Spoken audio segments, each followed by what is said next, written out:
الحمد لله نحمده ونستعينه ونستغفره ونعوذ بالله من شرور أنفسنا ومن سيئات أعمالنا من يهده الله فلا مضل له ومن يضلله فلا هادي له وأشهد أن لا إله إلا الله وحده لا شريك له وأشهد أن محمدا عبده ورسوله أما بعد فأعوذ بالله من الشيطان الرجيم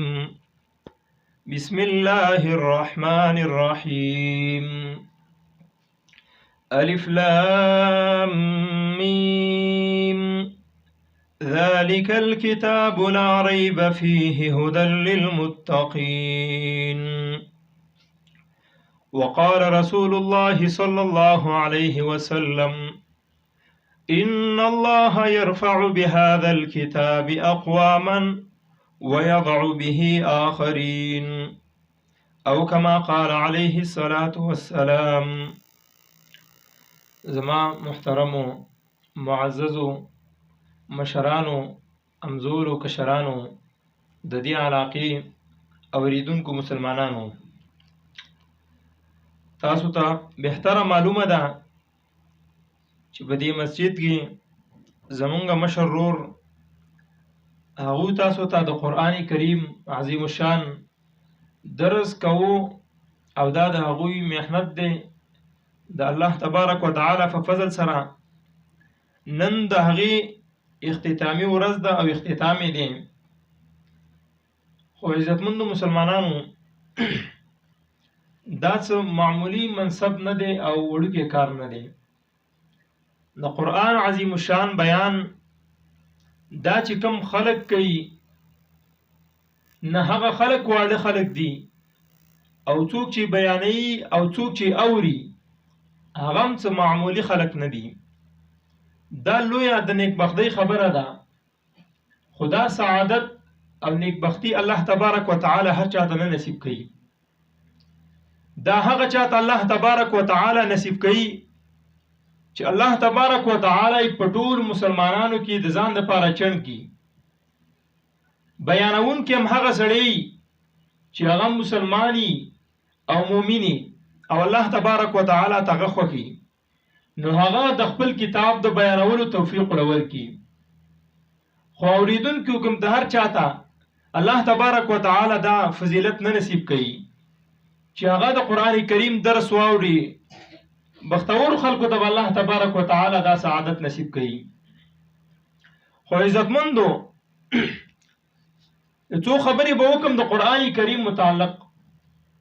چې دا کتاب چې مونږ او تاسو څنګه داینو چې په لاس کې روچت کو په ظاهر کې خو مونږ او تاسو ته یو دیش سفارې ښکاري او داسې راته ښکاري، خو په حقیقت کې دا کتاب دا معمولی کتاب نه دی. دا خط دا معمولی خط نه دی، دا یو لوی عظیم الشان خط دی او دا خط را لېږلی شوی د دې دپاره دی چې مسلمانان دا د خپلې سینې پورې ونیسي او د دې قدر وکړي.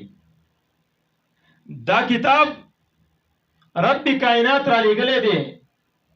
او داسې کتاب دی چې آخري کتاب دی، د ټولو کتابونو بادشاه کتاب دی. کلام الملوک ملوک الکلام. علما ذکر کوي چې د بادشاه خبرې هغه د بادشاهانو د خبرو ترجمانی کوي بادشاهانی. دا کتاب د ټولو مخکینو کتابونو یو بادشاه کتاب دی او به چې دا کتاب په چا را لېږلی دی نو په امام الانبیاء صلی الله علیه وسلم رسول الله صلی الله علیه وسلم باندې دا کتاب را لېږلی دی چې د ټولو انبیاء کرامو امام دی او په هغو کې بهتره شخصیت دی. نو د دې کتاب چې کوم سره حاملی کمی ویونکی او کمی اوریدونکی نو بېشکه دغه خلک به بهترین خلک دي. ځکه رسول الله صلی الله علیه وسلم فرمایي ان الله يرفع بهذا الكتاب اقواما ويضع به آخرين. الله تبارک و تعالی د دې کتاب په وجه باندې د قرآن کریم په وجه باندې ډیر قومونه اوچتای ويضع به آخرین او ډیر قومونه د قرآن کریم په وجه باندې ښکته او ذلیله کوي ښکته رارتي د قرآن کریم د اوچتولو سبب څه شی دی او د ښکته د راغورځولو سبب څه شی دی عزتمندو چې کوم سړی دا قرآن کریم وې تلاوت د دې وکړو د دې معنی زده کړل او په دې باندې عمل وکړو په حقیقت کې یو خو زمونږ اساس د قرآن کریم د منل دي د خولې منل چې مونږ قرآن کریم منو مونږ مسلمانان یو په حقیقت کې دا کتاب ومنو په دې باندې عمل وکړو نو رسول الله صلی الله علیه وسلم فرمایي چې ان الله يرفع بهذا الكتاب اقواما الله تبارک وتعالى په دې کتاب باندې قومونه اوچتي او د هغې مثال زمونږ اساس مخې ته دی حضرت بلال رضی الله تعالی عنہ یو حبشي غلام دی د رنگ نم تور دی د رنگ نم ښایسته نه دی خو چې کله دا کتاب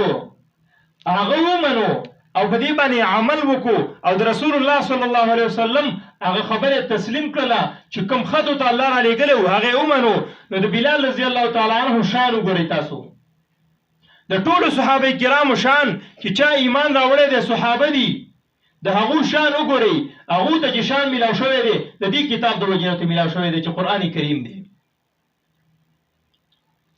او د دې قرآن کریم په وجه باندې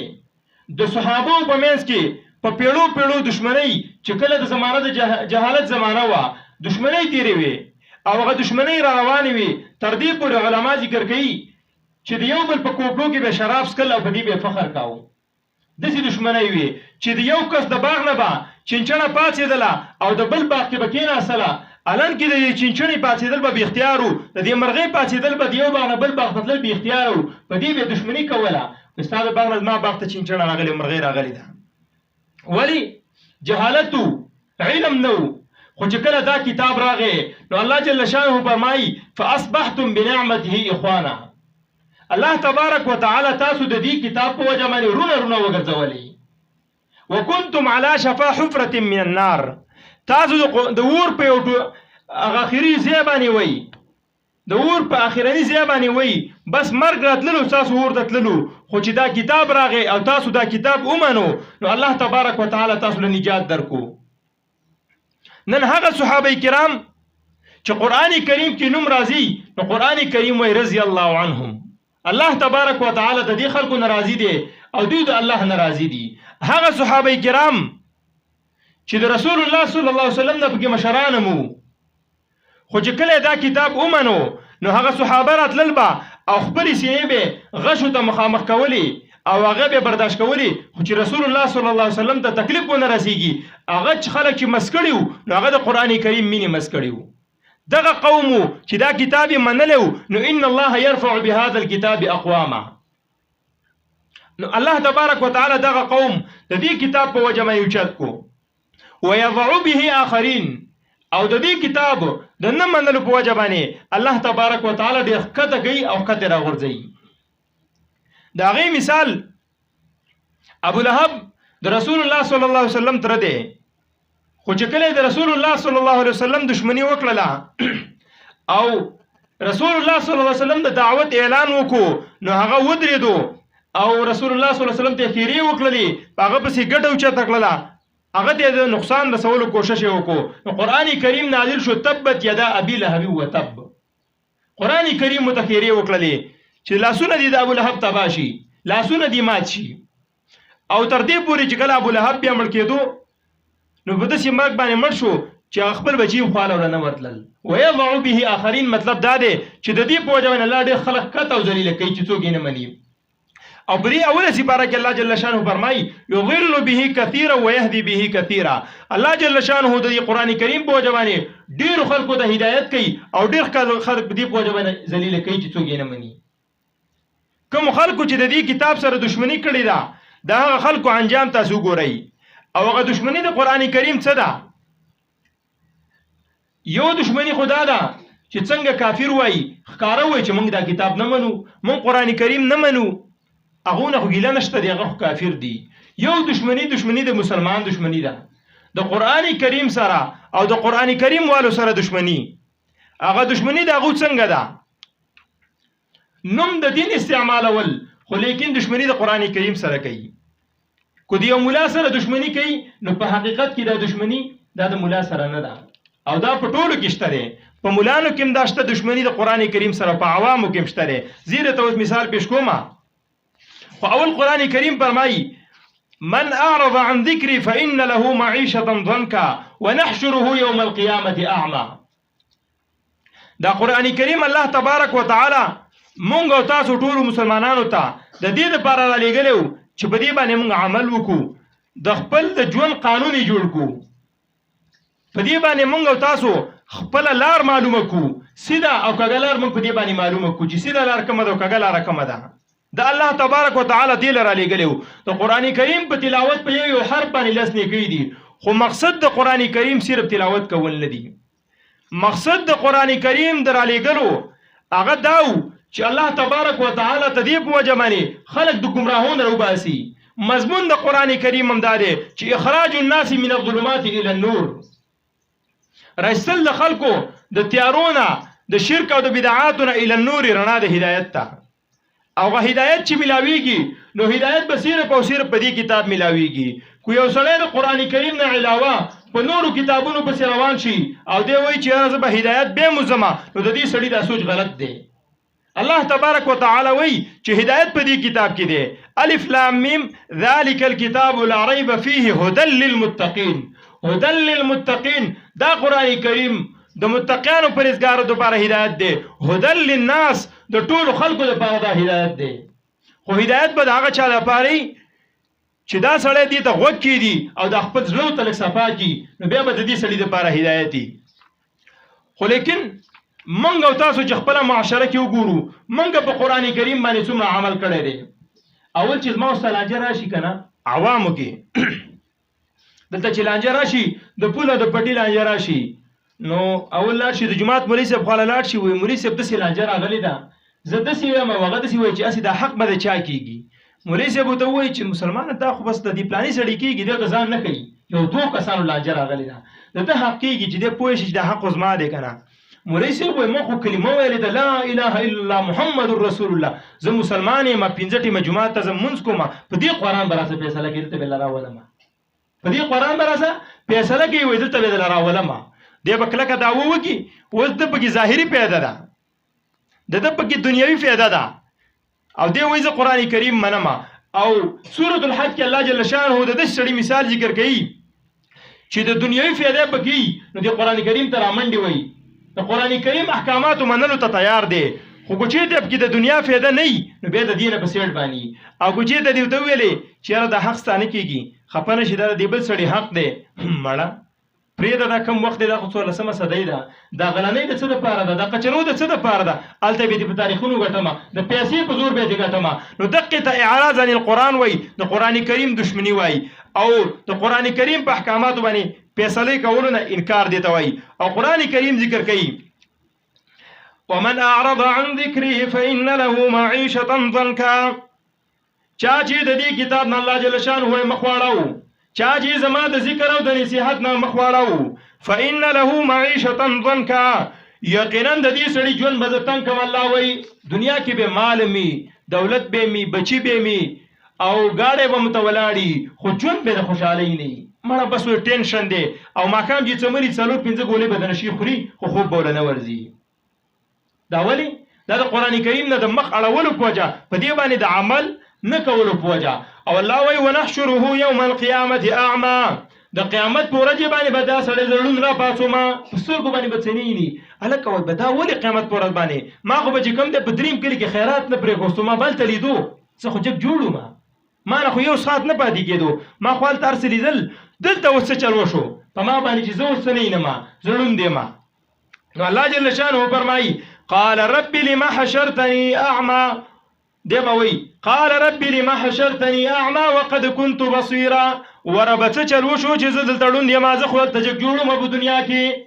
الله وایي قال كذلك اتتك آیاتنا فنسیتها دا قرنګي تا ته زما آیاتونه راغلي وو څنګه چې نن ته ماړون را پاڅولي زما آیاتونه درته راغلي وو هغې نه تړون وي تا په هغې باندې عمل نه کوو د هغې څه دې دښمني کوله د خپل کلي ملا چې به درته مسله بیان کړله چې لکه دا مسله ده د قرآن نه بیانومه پرې د مړه د وابي د پنځپيري بچی دي نه منم د دې مولا خبره الان کې دا مسله او ته قران وای زره د الله په ذات قسم خورم زمونږ د عملګری چې کومه مسله تاسو ته کوي خو د الله کتاب نه ده کوي کنه دا خدای د قران وړاندې کوي نو کو زمونږ ملګری سره یو سړی په ظاهره کې دښمنی کوي ګوره په حقیقت کې د الله د کتاب سره دښمنی ده او د الله تبارک وتعالى د کتاب سره د دښمنی سبب به بده کوي چې دی به وایي چې الله څه چل شوی زه تاړون را پاتول ما الله به قال كذلك اتتك آیاتنا فنسيتها تا ته زما آیاتونه راغلیو هغه دې کړیو هغه ته عمل نکاو تعالی چې کله د قران کریم او د دنیوي کارونو په منځ کې ټکر راغلی دی پښتو راغلی ده او بل طرف ته قران کریم دی تا قران کریم پیخه دی او ته په پښتو پسې تللی یاره و ټیک د شریعت خو شریعت دی کنه خو پښتو نه مخ نه شړولې څه وګو پښتو ده دا د عوامو د قران کریم سره دښمنی ده دویمه دښمنی د ټولو نه بدترینه دښمنی سخترینه دښمنی د قران کریم سره هغه خلک کوي چې په جامه د علماو کې دي او د پګړۍ والا خلک دي په ظاهر کې ما وتا تا هغه ډیر نیک نخکاری سپینی به کپڑی پلاس کې به تسبیح می پګړی به موالی خو د قران کریم سره د دښمنی کولو ته بڑی چې راوالی دي په حقیقت کې دغه خلکو راوالی دي او د هغه ګڼ صورتونه دي د هغه ګڼ صورتونه دي خو زه به ته په مثال کې وڅو یم اول نمبر کې مسله د عقیده ده مسله د عقیده د الله تبارک وتعالى د یو والده نور چې قران کریم کې څومره صریح الفاظ دي او آیاتونه دي په عقاید باندې د هغې نه انکار کول د دښمنی د قران کریم سره ده زبر ته مثال پیش کم کړه قران کریم سوی اول ته په هغه په مقابله کې کتابونه پیش کول خپل عقیده د کتاب نه ثابتول په قران مقابله کې نو دې ته اعراض عن القران وای د قران کریم سره دښمنی ده قران کریم وای انک لا تسمع الموتى قران کریم صفه الفاظ دي انک لا تسمع الموتى پیغمبر ته مړو ته نشي اورولې ان تدعوهم لا يسمعوا دعاءكم کوتو ته چې وستا چې ناوري ولو سمعوا ما استجابوا لكم بالفرض واوري استقبتيان شکوله قران کریم و انك لا تسمع الموتى موليس کتاب لیکو سماع الموتى د یو آیات مقصد دی چې انك لا تسمع الموتى پیغمبر ته مړو ته نشي اورولې پیغمبر ته مړو ته نشي اورولې چې کوم تفسیر د قران کریم کولاوي اگر کو د بریلینو تفسیر ولی نه وی ګوري پوردو کې په پیږي پښتو کې دا به د لیکلي چې انک لا تسمع الموتى پیغمبر ته مړو ته شاورولې مولوی سیبل ته کتاب لیکو سماع الموتى د کتاب معنی د مړو اوریدل قران کریم وی انک لا تسمع الموتى پیغمبر ته شاورولې د کتاب لیکو سماع الموتى د مړو اوریدل نو قران کریم څه وای مولوی سیب څه وای دغه ځکه کتاب منل د اعراض عن القران دی دا غټه بیمانی ده او دې ته د قران دښمنی وای قران کریم وای اموات غیر احیاء دا کم خلک چې د قبرونو ته تللی دي دا مړ دي ګوره ژوند دي نه دي کو پیغمبر دي کو اولیاء دي د برزخ ژوندۍ غزان له ژوندۍ ده خو ګوره ژوند دي نه دي د دنیا ژوندۍ ته نشي ویلې ژوند دي ته نشي ویلې مولوی صاحب کتاب وری کو حیات الاموات د مړو ژوند حیات الاموات قران وای مړ دي دی وای ژوند دي نو دا اعراض عن القران دی د قران کریم مقابله کې کتابونه پیش کول د قران کریم سره دښمنی کول صرف په دې خاطر باندې چې د دې پلانې پټي والا د دې پلانې جماعت والا عقیده دا اگر کو د قران نه دلیل نسی خو زه د مقابله کې د پلانې کتاب خامخه پیش کوم دې ته وای اعراض عن القران قران کریم نه منل دغه رنګ د قران کریم په فیصله دي ان الحكم الا لله قران کریم وای د فیصله اختیار دا هیڅ چاره نشته صرف یو الله لاره دی حاکم ساز قانون ساز دا به صرف او صرف یو الله وی خدای په مقابله کې الته چې کوم دی جمهوریت قانون او هغه په ستل او هغه راخستل دا صرف او صرف اعراض القران دی د قران کریم سره دښمنی ده نو دغه رنګ رسول الله صلی الله علیه وسلم په قیامت کې په 19 سپاره کې آیات دی په قیامت په ورځ باندې با د الله تبارک وتعالى په دربار کې شکایت کوي او هغه وایي قرآن رسول الله صلی الله علیه وسلم بس کی شکایت کی چې اے الله زما دي قوم ستاده کتاب دا رسو غرزولیو په دې باندې عمل نکاو وقال الرسول يا ربي ان قوم اتخذوا هذا القرآن مهجورا رسول الله صلی الله علیه وسلم شکایت کی یا ربي ان قوم اتخذوا هذا القرآن مهجورا اے زما رب دې قوم دا قران کریم رسو غرزولیو رسو مطلب دا نو چې روای خو د شاته غرزو د څټ نشاته دا مطلب نو دغه رنګ خو يهود او نصارا کوي مقصد د دې دا دی چې په قران کریم باندې عمل نه کول او کم سړی چې په دې کتاب باندې عمل نه کوي د دې دشمنی کوي نو په دنیا کې به تاسو رسوایی او ذلت ویني او په آخرت کې خو پکې شک نشته دی په آخرت کې خدا خبره یقیني ده نو دا کتاب به هر حال الله تبارک وتعالى را لېږلی ته هدایت لپاره و دا د دې لپاره را لېږلی و چې د دې قوم اصلاح په دې باندې وشي دا د دې لپاره نور راغلی چې په دې باندې خلک د دې سره دشمنی وکړي او دغه رنګې دا کتاب د دې لپاره راغلی و چې په دې باندې د خلکو د عقایدو اصلاح وشي خلک د یو الله عبادت وکړي د یو الله د صرف د یو الله عبادت وکړي د مکی مشرکان هغه داسې قوم نوم چې صرف الله نه منو چې هغه الله نه منو هغه د الله نه نو منکر هغه د الله د خدای نه نو منکر هغه دا منله چې دا زموږ رب دی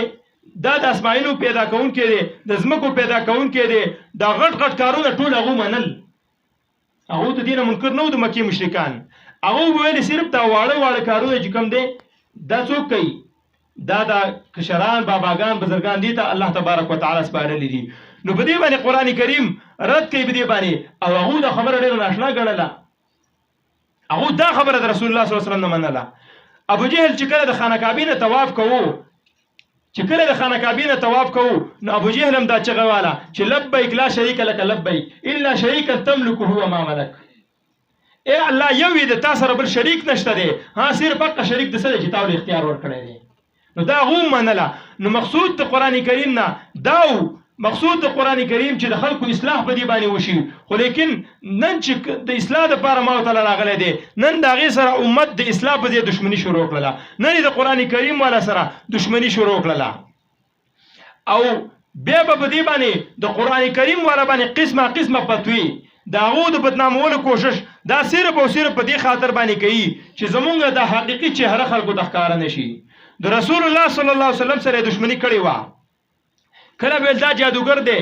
اول به لشتونه دی به دا دروغجن دی نعوذ بالله کله به جادوګر دی نو دا الزامات به وسم دا الزامات لګي په مونږ باندې یاره دا پلانې نه مني دا نه مني ولی چې دا خلک د خبره ونه مني عوام خبره ونه مني خو رسول الله صلی الله علیه وسلم سره جګړه پڅوا په یو خبره باندې وا چې د یو الله عبادت وکي او د یو الله لپاره عبادت وکي مونږ سره چې نن جګړه ده مونږ ته وایي صرف د یو الله ومنه یو الله تعالی یو کتاب دار لګل اخیری کتاب په دې کتاب کې چې دې هغه ومنه او د دې کتاب سره دشمنی مکوا نو په دې کتاب کې هغه مقصودی مسله کې زموږ سره جګړه ده مونږ وایي د یو الله عبادت کول د یو الله نه غوښتل دی وای نه کله قبر والا لا کله قبر والا وسیله کول کله د قبر والا نه غوښتل کله غوي چې قبر والا اوري تا ولي وای دا د قران نه خبره دي ته قران سره دشمنی ده او چې مونږ دوی چې مړی ناوري نو مقصود پس موږ په دې کې چې مړی وانه اوریدل نو نه دی به مدد غوښته شي نه به الله ته وسیله کولای شي نو دی سفارش طلب کولای شي او مونږ له بنیاد کټ کو نو دی کوشش پدې کې دي چې موږ دا بنیاد مضبوط کو دا بنیاد مضبوط کو اگر چې د قران نه سره یو دلیل نشته دی خدا صرف او صرف د قران سره دشمنی ده او په دا په څه مسله مقصودی مسله د الله په یووالي دشمنی ده زموږ سره او د قران سره ده رسول الله صلی الله علیه وسلم چې کله دا مسله ذکر کړله او دا ته بیان کړله نو کافر څه ویلي ان هذا لشيء يراد ما سمعنا بهذا في المله الاخره ما سمعنا بهذا في المله الاخره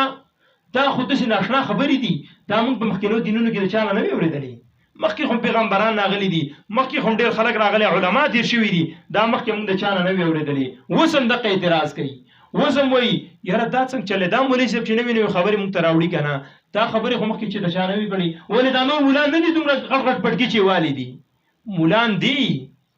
خو هغه د خېټي مولان دي هغه خو تعالی تا ته وایي ته د الله کتاب وېما ستا بچی ته چې دلته د الله کتاب وایي په ناظره باندې ته وایي د مقصد نه خبر نه دی خو ستا د بچی نه دومره پیسې دي د پیسې لپاره ته وایي کو ته ور ورشي دلته تعالی تایزونه کوي په تایز کې تعالی 1,015 روپۍ لې 15000 او تا ته وایي ما طلب کې د الله کتاب ولیکو سمې د ولیکو د الله کتاب او چې تایز له کلاو کې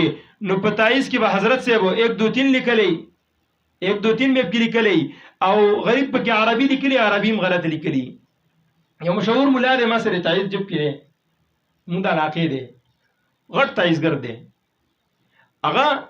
اوس یو منډۍ لګولې ده جمعې ورځ شي کنه نو دا زنانه راماتي پرده مرده نشته دی الان کې دا د قران کریم سره دښمنی ده به راځم دی ځله د قران کریم سره دښمنی دې ځکه ده چې قران کریم فرمای قل للمؤمنین یغضوا من ابصارهم پیغمبر دې مؤمنانو ته وایا چې خپل نظرونه ښکته کوي پردو زنانو ته مګوري مولوی صاحب چې دم کوي هغه نه ګوري پردو زنانو ته ښه او کنه پیغمبر ته الله وای قل للمؤمنین یغضوا من ابصارهم او زنانو ته قران وای قل للمؤمنات يغضضن من ابصارهن پیغمبر دی زنانو ته وایا چې خپل نظرونه ښکته کوي مګوري پردو سړو ته د رسول الله صلی الله علیه وسلم لرا زنانه براتلی ایمان به راوړل ایمان نه راوړل کافری زنانه وي رسول الله صلی الله علیه وسلم ته فرمایي انی لا اصافح النساء زګره زنانو سره سړی مشینه کومه د پردې نه بهر براغلی وي او هغه به بیعت کو د رسول الله صلی الله علیه وسلم سره او څنګه بیعت بو دا بیعت بنو چې مخامخ براغلی وي اوس خراشي مولوی صاحب زنانه مولوی صاحب ته مخامخ ناسي په یو ګوټه کې مولوی صاحب ول دم کوي 15000 روپۍ ته مولوی صاحب وایي آینده جمعه به بیا راځي دا یو د الله په کتاب باندې کاروبار کول نوم د الله کتاب استعمالول او خالص د الله تبارک وتعالى د کتاب سره دښمنی کول نو هغه تایز کې لیکلی وو بیماری لیکلی وو بهر حال هغه ویلو نه ده هغه عربي دوه ټکي لیکلي فقط دوه ټکي علما پیږي یو مبتدا او یو خبرو او د زنانو د لپاره چې د مبتدا کوم لفظ راځي هغه خو صحیح لیکلی خو کوم چې هغه لپاره هغه خبر راځي هغه د سړی غول لیکلی او د مناظر اسلام نو دا دغه حالي دا د قران نه صرف او صرف دښمنی او ناخبرۍ د وجنه نو دا د قران کریم سره د دښمنی یو سبب دا دی چې صرف په دې باندې دنیا حاصلول مقصد په دې باندې دنیا ګرځول نو رسول الله صلی الله علیه وسلم چې د کله دا مسله ویله دا موږ مخکینو دینونو کې نه دا اورېدلې او به څه ویلي انزل عليه ذکر من بیننا بل هم فی شک من ذکری بل لما يذوق العذاب انزل عليه ذکر من بیننا موږ دومره غټ غټ سردارانی مکه غټ غټ ابو جهل سیبو دا شاګان غون حجینو کنه جون بهم کول ابو جهل او عتبہ شیبا په مونږ باندې دا قران نه نازلېدو په دې باندې نازل شوی دی په دې سړي باندې نازل شوی دی وسم وای مړ وای مسلمان او په دې علاقه کې بل مولا نو چې دا یو مولوی شیب دا کتاب راخسته دی تاسو د الله کتاب یم وای تاسو د الله کتاب یم د الله کتاب ته لرځي ولا بل پلانې مولوی شیب نه دی مسلمان هغه په پلانې ځای نه فارغ دی او دومره غټ پټکې واله دی ولا هغه مولوی شیب نه دی دا هغه مخکنی اعتراضونه دي صرف معمولی شکل بدلی خو صرف او صرف مقصد پکې د قران سره دښمنی کول دي د مولا په جامه کې هم شروع ده د عوام په جامه کې نو عزتمند مسلمانانو د الله تبارک وتعالى دا کتاب مونږ او تاسو ته د دې لپاره راغلی دی چې زمونږ اصلاح وشي او دا خپل سینو پورې راکلک کو په دې باندې عمل وکړو صرف سینو پورې راکلکول دا نه دي چې د دې تلاوت مونږ تاسو شروع کو په دې کې چې څه دي هغه منل او ګرانه خبر هم دا ده کله چې په دې کې څه دي هغه منی څوک به در باندې پتوې لګي څوک به د کلی نه وباسي څوک به لخر پسې وکي دا قصې به راځي دا ګوره لږ شانه کې مخکې سوچ کوه الحمدلله دا د حقانیت یو نښه ده چې موږ مخکې سوچ وکړو د رسول الله صلی الله علیه وسلم باره کې به کومې خبرې کولې او د کلی نه هغه شړلې او ګنیو شړلې وکنه نن کو زمونږ یو ملګری د جمعات نه وباسي نو څه دومره مسله نه ده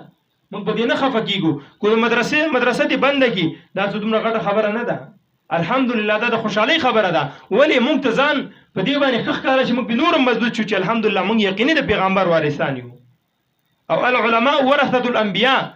رسول الله صلی الله علیه وسلم فرمایي چې علما د انبیاء وارثان دي خو ګوره پیغمبر چې کوم دی هغه میراث چاته پټې پوله نه پریدي د پیغمبر میراث چې کوم دی دا کتاب دی د پیغمبر میراث او الحمدلله تاسو وګورئ چې په دې وخت کې په دې صدې کې چې دا کتاب چا راخسته دی نو هغه به صرف او صرف تاسو ته دا خړکی مولان دا په نظر راځي چې خلک کې دښمنیم کوي خلاف به هم کوي خو الحمدلله خپل مسله کې چرته مرستو نه راځي چې الحمدلله هغه ته فجبران وایي او د صرف د تحديث بالنعمت لپاره ویم چې دا کتاب رخلی نو هغه څوک رخلی دا خلک یې رخلی او نور اول رخلی نه د دې درسونه کینه خو چې کله درس شروع کی درس ده نو به پیګم نه یقین وکا چې تاسو درس کوي ما سره شته د موبایل کې زه به باندې چرته واورم چې په خپل باندې نه پیګی زه دویم او عربی الفاظم غلط وای نو دی خلکو الحمدلله هغه سړی الله د قران په اور کوي چې کوم سړی په ځل کې درد وي د الله یواله په ځل کې پروت وي چې یو سړی عقیده دای چې د دې قبر والا به زما سفارشي دی یو سړی عقیده دای چې دلته اسباب د دنیا ختم شوي دي غوږ سترګه ارڅ ختم شوي دي او بل عالم شروع شوی دی آلته اسباب ختم دي او دې بیم وای چې دا قبر ولا ما د لاندې نه اینی او زما اوري دې سړی له الله د قرآن پوهه نه ورکوي د قرآن پوهه به هغه چاته نصیب کېږي چې په قرآن کې کم څه دي هغه اول ومني دا به له شرط وي نو به هر حال دا الله را لېږلی دی د عقیدې د اصلاح لپاره نو خپلې خبرې له راځم چې مولوي صاحب محترم تاسو ته قرآن کریم وویې او چا چې اورېدلی دی هغو ته ډېر ډېر مبارک وي بهترین خلق دی بهترین سینې هغه دي چې په هغې کې دا قرآن کریم دی بهترین غوږونه هغه دي چې دا قرآن کریم په دې روژه کې اورېدلی دی هغه ټیم خو هسې تېر شو خو به هر حال هدل للمتقین دا هدایت دی دپاره د متقیانو دا کتاب ته هدایت دی د دې نه ما سوا په بل کتاب کې هدایت نشته دی کو په هر څومره کتابونو کې یو سړی وایي زه هدایت لټومه خو د الله په ذات باندې قسم وي په هغې کې هدایت څوک نشي لټولی د هدایت دپاره چې الله را لېږلی دا دی ګوره زه به تاسو ته آخري خبره کوم مثال پیش کړم دا دنیا چې کوم ده که نه دا موبایل دی دا موبایل چې چا ساس کړی دی حاجي صاحب هغه به پې ښه پوهېږي کو ته به پې ښه پوهېږي چا چې ساس کړی دی که نه نو هغه پې بهتر پوهېږي د عالم دا رب کائنات پیدا کړی دی د الله تبارک وتعالی پیدا کړی دی نو د هغې د چلولو دپاره هغه پې ښه پوهېږي که نه هغې دپاره یو کتاب ما ورته را لېږلی دی چې هغه قرآن کریم دی د هغې منل خو ما تاسو ویل منل دا نه دي چې ما قرآن منلی دی په قرآن کې چې څه دي هغه منل هغه په حقیقي معنو سره منل او چې کله موږ دا کتاب ومنو په صحیح معنو سره نو ان شاء الله تعالی کو نور ګناهونه هم ډېري خو د دې په وجه به الله جل شانو موږ ستاسو ګناهونه معاف کوي ځکه دا عظیم کتاب دی دا کتاب چې چا خپلې سینې پورې کلک کړی دی الله تبارک وتعالی هغو له مرتبې ورکړي دي رمضان المبارک میاشت په دې کې نور داسې څه نشته خوراک نه بندېدل دي که نه خو دا میاشت ولې مبارکه ده شهر رمضان الذي انزل فيه القرآن میاشت د رمضان هغه میاشت ده انزل فيه القرآن چې الله تبارک وتعالی په دې کې د قرآن کریم نزول کړی دی د قرآن کریم په وجه بهتره ده مکه ولې بهترینه مکه شوله مکه ولې په ټوله دنیا کې بهترین ځای دی ام القرا د ټولو کلو منځ او اصل ځای ولې په هغې کې د قرآن کریم نزول شوی دی اوس چې هلته ورشې ته چې هلته یو مونځ کې په مکه کې نو غالبا چې په یو مونځ په یو لاک دی یو مونځ په یو لاک دی دا ولې بهترینه ده دا د دې کتاب د وجې نه رسول الله صلی الله علیه وسلم هم یو عام سړی و خو د دې کتاب په وجه الله جل شانه له دومره مرتبه ورکړله چې د ټولو انبیاو امام دی د ټولو انبیاو امام دی دا د څه د وجې نه دا د دې کتاب د وجې نه په دې کتاب باندې الله تبارک وتعالی ان الله يرفع بهذا الكتاب اقواما الله جل شانه په دې باندې قومونه اوچته کوي ډېر قومونه په دې باندې اوچتوي او پورته کوي په دې باندې او بیا چې کوم دی د دې د آخرت مرتبې چې په محشر کې به د ده سره کوم الله جل شانه کومه معامله کوي په فریصرات باندې د ده پورې اصل په جنت کې به د دې سړي کومې مرتبې هغه صرف او صرف د دې کتاب ته وجې نه او چې چا نه دی منلی نو د هغه مثال مونږ او تاسو ته مخې ته دی یا د ابو جهل په شانه کې او یا د ابو لهب په شانه کې چې ابو جهل مري او قبر یې نشته دی په یو کوی کې پروت دی مردار او ابو لهب د هغه ته قبر نه نصیب کېږي او بره په خط کې ررتی او د بدبوداري بوی ترې راځي هغه د څه د وجې نه د دې کتاب سره د دشمنۍ د وجې نه او بلال حبشي دغه رنګ عمر فاروق رضی الله تعالی عنه فرمایي چې ماله به د ګډو د بزو د څرولو شرم نه راتلی خو چې کله دا کتاب موږ ته راغی نو د دې کتاب په وجه الله جل شانه موږ عزتمند کړلو صحابه په عزتمند کړل نن چې یو سړی د صحابي سره دشمني کوي دا سړی ګمراه دی په اتفاق د امت سره د هغې وجه دا ده چې هغو دا کتاب منلی دی نو که یو سړی د صحابو سره نه خو چې اوس وخت کې کوم سړی قرآن بیانوي او دا سړی اوسه دشمني کوي نو دا راته انشاءالله په ذموارۍ سره به ګارنټۍ سره وایم چې دا سړی مري دا به ګمراه مري دا سړی به د دنیا نه په هدایت سره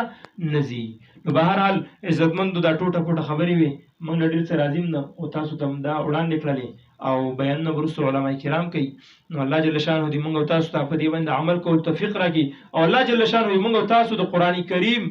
سره په حقیقت کې محبت پیدا کړي باسې خوله باندې نه په حقیقت کې چې دا کتاب ومنو که موږ ته پې هر څومره تکلیفونه رسېږي خو الله جل شانه دې موږ او تاسو ته په دې باندې د عمل کول توفیق راکړي صلی الله تعالی علی خیر خلقه